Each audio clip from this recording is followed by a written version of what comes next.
building you see right here behind me is NASA's Mission Control. It's the famous building you see in the movies with the floor-to-ceiling glass windows. Well, this is the general area where we were at when the shuttle took off, so we had the best seats in the house when the countdown reached 0, and we could literally feel those rocket boosters ignite. After a cliffhanger countdown and an eruption of blinding white smoke, the world's most complex, most famous spaceship majestically rocketed into history.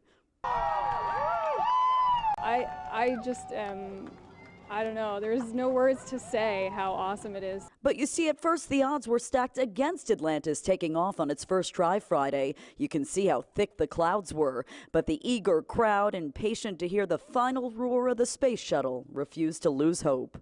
Being here, knowing that I'm going to be witnessing history happen right here in front of me, it gives me goosebumps. Defying the threat of bad weather, Atlantis would shoot up in the heavens 11:29 a.m. We are go. But not before this emotional exchange between the flight director and the astronauts on board. So for the final time, good luck, Godspeed, and have a little fun up there. We're not ending the journey today, Mike. We're completing a chapter of a journey that will never end. You and the thousands of men and women who gave their hearts, souls, and their lives for the cause of exploration have rewritten history. The crew of Atlantis is ready for launch. A sentimental journey more than 1 million people came to witness up close. Some, like Kathy O'Day from New Jersey, even slept in her car for 2 days in order to secure a prime viewing spot.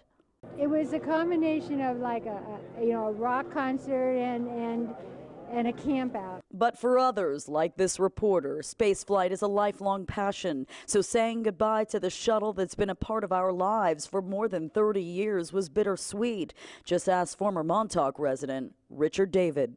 My uncle worked in the Apollo program, and I felt the reverb both in the chest and the heart. I mean, it was emotional. It was awe-inspiring.